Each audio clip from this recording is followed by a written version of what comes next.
Hiya! Welcome to Sniper's Rest. Sniper's Rest is the last best rest stop in the here and there, the place between where you're coming from and where you're going. I am Sniper Shadow and I reside here in Sniper's Rest as a guide and custodian to those who pass through here. I visit the worlds within the multiverse often, but I am always here to guide and care for the travelers such as yourself that pass through the here and there. Welcome, my friend! I've just finished making some wonderful apple slice. Can I interest you in a piece with some tea, perhaps? Yes, the apples did come from Goblin Grove. Well spotted, traveller. Please take a rest here before continuing your journey. Today we continue reading the series of short stories by H.P. Lovecraft. This one is one of the shorter tales we will read. It is called The Alchemist. It was one of H.P. Lovecraft's earliest works, written in 1908 and published in the November 1916 issue of the United Amateur. It entered the public domain in 2007. Let's see what horrors await us in The Alchemist.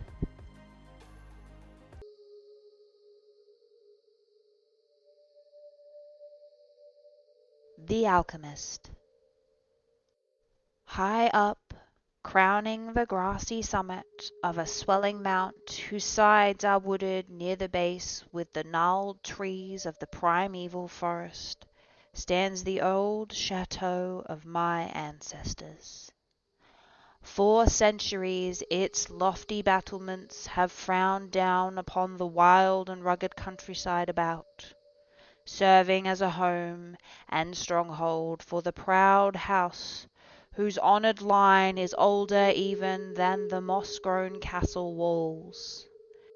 These ancient turrets, stained by the storms of generations and crumbling under the slow yet mighty pressure of time, formed in the ages of feudalism one of the most dreaded and formidable fortresses in all France. From its machicolated parapets and mounted battlements, barons, counts, and even kings have been defied, yet never had its spacious halls resounded to the footsteps of the invader. But since those glorious years all is changed. A poverty but a little above the level of dire want, together with a pride of name that forbids its evaluation by the pursuits of commercial life, have prevented the schizons of our line maintaining their estates in pristine splendour.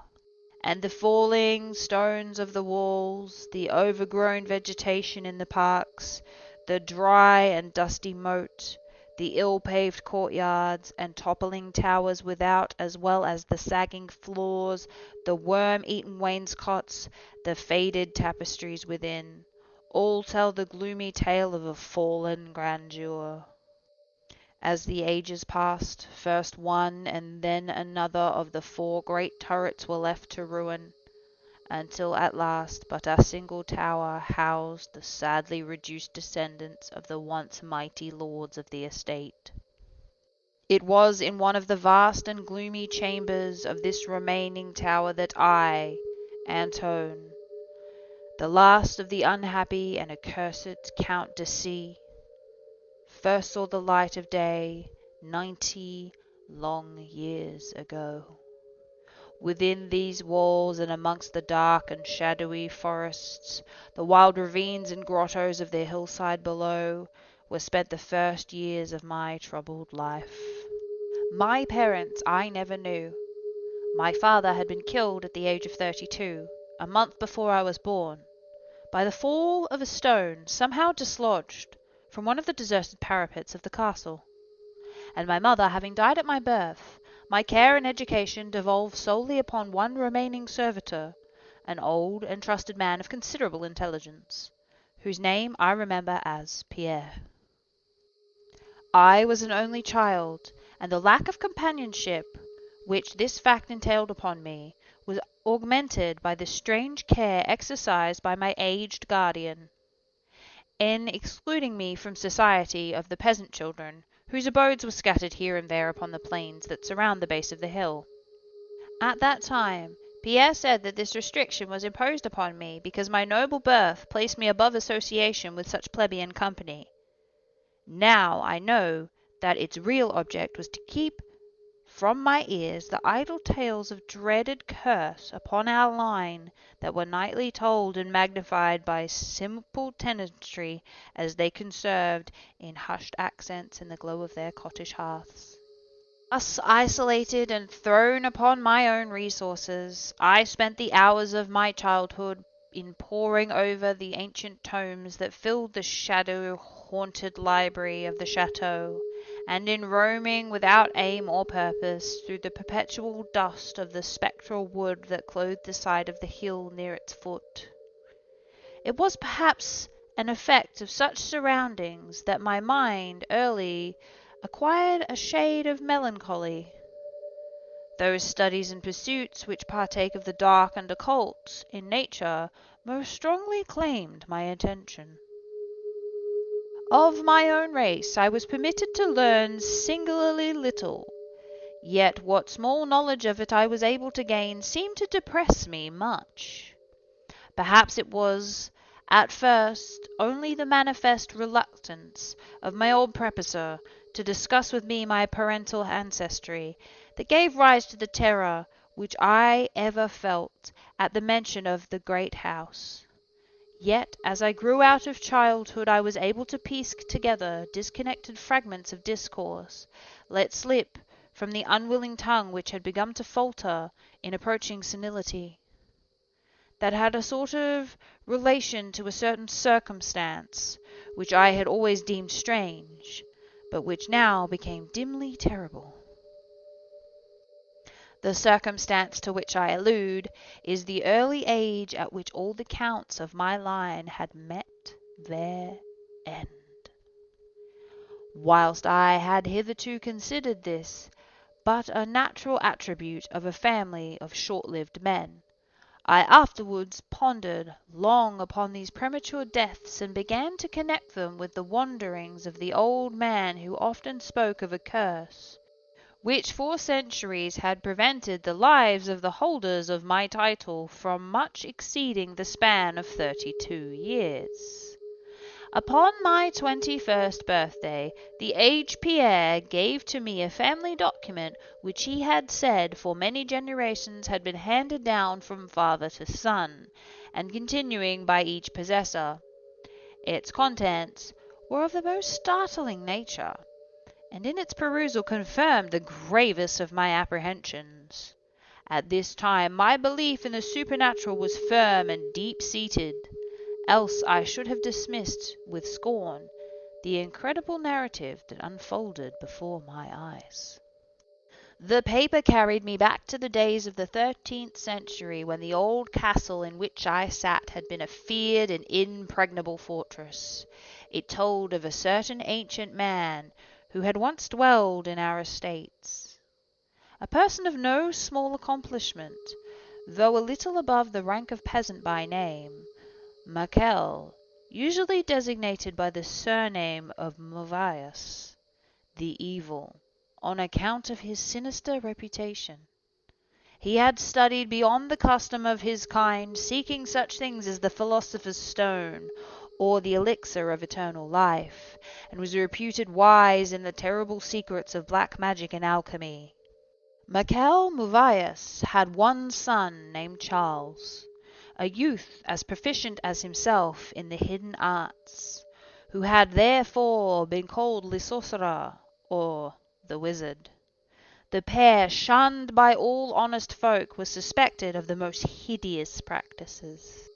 Old Michel was said to have burnt his wife alive as a sacrifice to the devil, and the unaccountable disappearance of many small peasant children was laid at the dreaded door of these two. Yet through the dark natures of the father and son once ran redeeming ray of humanity. The evil old man loved his offspring with a fierce intensity, whilst the youth had for his parent a more than filial affection. One night the castle on the hill was thrown into the wildest confusion by the vanishment of young Godfrey, son to Henry, the Count. A searching party, headed by the frantic father, invaded the cottage of the sorcerers, and there came upon old Michel Moïse busy over a huge and violently boiling cauldron. Without certain cause, in the ungoverned madness of fury and despair, the Count laid his hands on the aged wizard, and ere he released his murderous hold, his victim was no more. Meanwhile, joyful servants were proclaiming the finding of young Godfrey in a distant and unused chamber of the great edifice, telling too late that poor Michael had been killed in vain. As the Count and his associates turned away from the lowly abode of the alchemist, the form of Charles le Sorcerer appeared through the trees. The excited chatter of the menials standing about told him what had occurred, and yet he seemed at first unmoved at his father's fate. Then, slowly advancing to meet the Count, he pronounced in dull yet terrible accents the curse that ever afterwards haunted the house of C.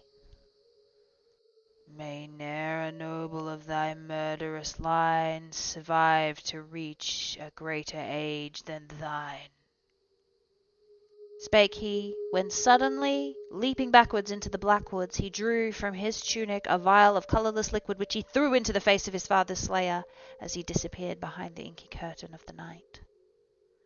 The Count died without utterance, and was buried the next day, but little more than 32 years from the hour of his birth. No trace of the assassin could be found, though relentless bands of peasants scoured the neighbouring woods and the meadowland around the hill. Thus time and the want of a reminder dulled the memory of the curse in the minds of the late Count's family, so that when Godfrey, innocent cause of the whole tragedy, and now bearing the title, was killed by an arrow whilst hunting at the age of 32, there were no thoughts save those of grief at his demise. But when, years afterwards, the next young Count, Robert by the name, was found dead in a nearby field of no apparent cause, the peasants told in whispers that their Seigneur had but lately passed his 32nd birthday, when surprised by early death. Louis, son to Robert, was found drowned in the moat at the same fateful age. And thus down through the centuries ran the ominous chronicle. Henrys, Roberts, Antonis, and Armands snatched from happy and virtuous lives when little below the age of their unfortunate ancestor at his murder. That I had left, at most, but 11 years of further existence was made to certain me by the words which I had read. My life, previously held at small value, now became dearer to me each day as I delved deeper and deeper into the mysteries of hidden world of black magic. Isolated as I was, modern science had produced no impression upon me, and I laboured as in the Middle Ages, as rapt as had been old Michael and young Charles themselves in the acquisition of demonological and alchemical learning. Yet, read as I might, in no manner could I account for the strange curse upon my line. In unusually rational moments, I would even go far as to seek the natural explanation, attributing the early deaths of my ancestors to the sinister Charles the Sorcerer and his heirs. Yet having found, upon careful inquiry, that there were no known descendants of the Alchemist, I would fall back to the occult studies, and once more endeavour to find a spell that would release my house from its terrible burden. Upon one thing I was absolutely resolved. I should never wed, for since no other branch of my family was in existence, I might thus end the curse with myself. As I drew near the age of 30, old Pierre was called to the land beyond. Alone, I buried him beneath the stones of the courtyard, about which he had loved to wander in life. Thus I was left to ponder on myself as the only human creature within the great fortress, and in my utter solitude my mind began to cease its vain protest against my impending doom, to become almost reconciled to the fate which so many of my ancestors had met. Much of my time was now occupied in the exploration of the ruined and abandoned halls of the tower of the old chateau, which in youth fear had caused me to shun, and some of which old Pierre had once told me had not been trodden by human foot for over 4 centuries. Strange and awesome were many of the objects I encountered. Furniture covered by the dust of ages and crumbling with the rot of long dampness met my eyes. Cobwebs, in a profusion never before seen by me, were spun everywhere, and huge bats flapped their bony and uncanny wings on all sides of otherwise untenanted gloom. Of my exact age, even down to days and hours, I kept a most careful record, for each movement of the pendulum of the massive clock in the library told off so much of my doomed existence. At length I approached that time which I had so long viewed with apprehension. Since most of my ancestors had been seized some little while before they reached the exact age of the Count Henry at his end, I was every moment on the watch for coming of the unknown death. In what strange form the curse should overtake me, I knew not, but I was resolved at least that it should not find me in a cowardly or passive victim. With a new vigour I applied myself to my examination of the old chateau and its contents. It was upon one of the longest of all my excursions of discovery in the deserted portion of the castle, less than a week before that fatal hour which I felt must mark the utmost limit of my stay on earth, beyond which I could not have even the slightest hope of continuing to draw breath, that I came upon the culminating event of my whole life. I had spent the better part of the morning climbing up and down the half-ruined staircases in one of the most dilapidated of the ancient turrets. As the afternoon progressed, I sought the lower levels, descending into what appeared to be either a medieval place of confinement or a more recently excavated storehouse for gunpowder. As I slowly traversed the nitre-encrusted passageway at the foot of the last staircase, the paving became very damp, and I soon saw the light by my flickering torch that blank, water-stained wall impeded my journey. I turned to retrace my steps, but my eye fell upon a small trap-door with a ring, which lay directly beneath my foot. Pausing, I succeeded with difficulty in raising it, whereupon there was revealed a black aperture, exhaling noxious fumes which caused my torch to splutter, and disclosing in the unsteady glare at the top of a flight of stone steps. As soon as the torch which I lowered into the repellent depths burned freely and steadily, I commenced my descent. The steps were many, and led to a narrow stone-flagged passage, which I knew must be far underground. This passage proved of great length, and terminated in a massive oaken door, dripping with the moisture of the place, and stoutly resisting all my attempts to open it. Ceasing after a time in my efforts in this direction, I had proceeded back some distance towards the steps, where there suddenly fell to my experience one of the most profound and maddening shocks capable of a reception by the human mind. Without warning, I heard the heavy door behind me creak slowly open upon its rusted hinges. My immediate sensations were incapable of analysis. To be confronted in a place as thoroughly deserted as I had deemed the old castle, with the evidence of the presence of a man or spirit, produced in my brain a horror of the most accurate description. When at last I turned and faced the seat of the sound, my eyes must have started from their orbits at the sight that they beheld. There, in the ancient Gothic doorway, stood a human figure. It was that of a man, clad in a skull-cap and a long medieval tunic of dark colour. His long hair and flowing beard were of a terrible and intense black hue, and of incredible profusion. His forehead high beyond the usual dimensions, his cheeks deep, sunken, and heavily lined with wrinkles, and his hands, long, claw-like, and gnarled, were of such deadly marble-like whiteness as I have never seen elsewhere in man. His figure, lean to the proportions of a skeleton, was strangely bent and almost lost within the voluminous folds of his peculiar garment.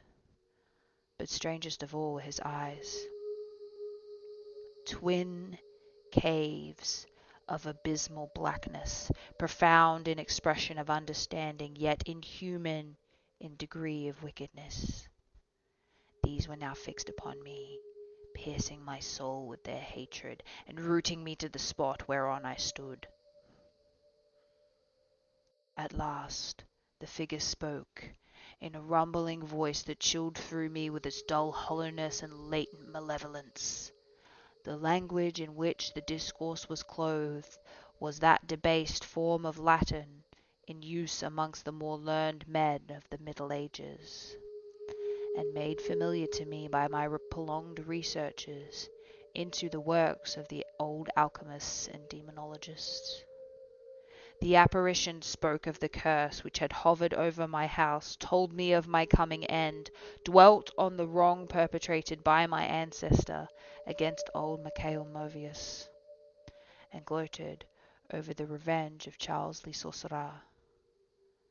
He told how young Charles had escaped into the night, returning in after years to kill Godfrey the heir with an arrow just as he approached the age which had been his father's at assassination, how he had secretly returned to the estate and established himself unknown, even in the deserted subterranean chamber whose doorway now framed the hideous narrator.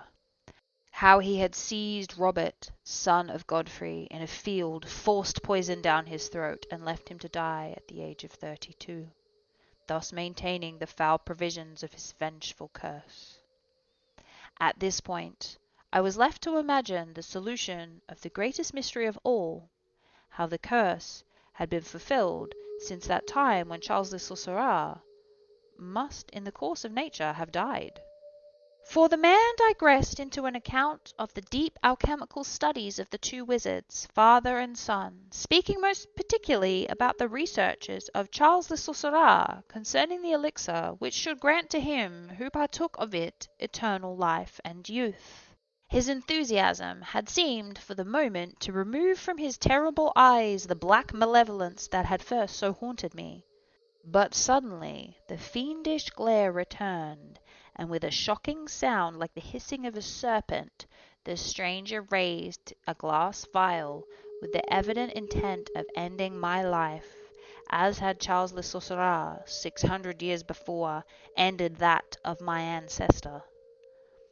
Prompted by some preserving instinct of self-defense, I broke through the spell that had hitherto held me immovable, and flung my now dying torch at the creature who menaced my existence. I heard the vial break harmlessly against the stones of the passage as the tunic of the strange man caught fire and lit the horrid scene with a ghastly radiance. The shriek of fright and impotent malice emitted by the would-be assassin proved too much for my already shaken nerves, and I fell prone upon the slimy floor in a total faint. When at last my senses returned, it was all frightfully dark, and my mind, remembering what had occurred, shrank from the idea of beholding any more, yet curiously overmastered all. Who, I asked myself, was this man of evil, and how came he within the castle walls? Why should he seek to avenge the death of Machicolated? And how bad the curse had been carried on through all those long centuries since the time of Charles le Sorcerer. The dreaded years was lifted from my shoulders, for I knew that he whom I had felled was the source of all my danger from the curse, and that I was now free. I burned with the desire to learn of the more sinister thing which had haunted my line for centuries, and made my own youth one continued long nightmare. Determined upon further exploration, I felt in my pockets for flint and steel, and lit the unused torch which I had with me. First of all, new light revealed in the distorted and blackened form of the mysterious stranger. The hideous eyes were now closed. Disliking the sight, I turned away and entered the chamber beyond the Gothic door. Here I found what seemed much like an alchemist's laboratory. In one corner was the immense pile of shining yellow metal that sparkled gorgeously in the light of the torch. It may have been gold, but I did not pause to examine it, for I was strangely affected by which I had undergone. At the farther end of the apartment was an opening leading out into one of the many wild ravines in the dark hillside forest. Filled with wonder, yet now realizing how the man had obtained access to the chateau, I proceeded to return. I had intended to pass by the remains of the stranger with the averted face, but as I approached the body, I seemed to hear emanating from it a faint sound, as though life were not yet wholly extinct. Aghast, I turned to examine the charred and shriveled figure on the floor. Then all at once the horrible eyes, blacker even than the seared face in which they were set, opened wide with an expression which I was unable to interpret. The cracked lips tried to frame words, which I could not well understand. Once I caught the name of Charles le Sorcerer, and again I fancied that the word years and curse issued from the twisted mouth. Still, I was at a loss to gather the purport of his disconnected speech. At my evident ignorance of his meaning, the pitchy eyes once more flashed malevolently at me, until, helpless as I saw my opponent to be, I trembled as I watched him. Suddenly the wretch, animated with his last burst of strength, raised his piteous head from the damp and sunken pavement. Then, as I remained paralyzed with fear, he found his voice, and in his dying breath screamed forth those words which have ever afterwards haunted my days and nights. "Fool!" he shrieked. "Can you not guess my secret? Have you no brain whereby you may recognize the will which has gone through 6 long centuries fulfilled the dreadful curse upon the house? Have I not told you of the great elixir of eternal life? Know you not how the secret of alchemy was solved? I tell you it is. I have lived for 600 years to maintain my revenge, for I am Charles le Sorcerer." The end. That concludes our tale for this week, my friend. Please return next week and we will continue with another short story by H.P. Lovecraft. If you wish to rest some more, please find a space that suits you.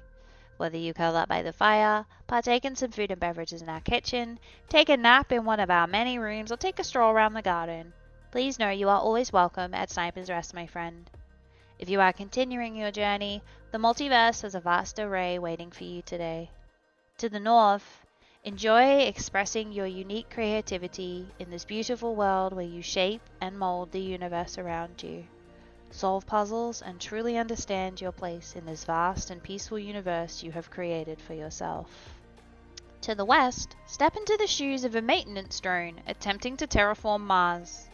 Through a series of unfortunate events, you accidentally begin to uncover the past of this planet, which isn't as barren as the humans once thought. To the east, you will always have debts, even when you're dead. Battle demons and other undead attorneys and win back folks' souls to pay those ever-looming student loans. Congratulations on your placement in this elite demonic law firm, and good luck. Maybe you'll even make partner, if you don't lose your own soul in the process. And if you are making your own way out there, good luck, my friend, wherever you end up, wherever you come from, and wherever you're going. Thank you for spending some time here with us at Sniper's Rest. Remember to take care of yourself, be kind to others, hydrate, take a moment to look out into the world and marvel at how incredible it all is. How incredible you are, friend. Until next time, please take care on your way.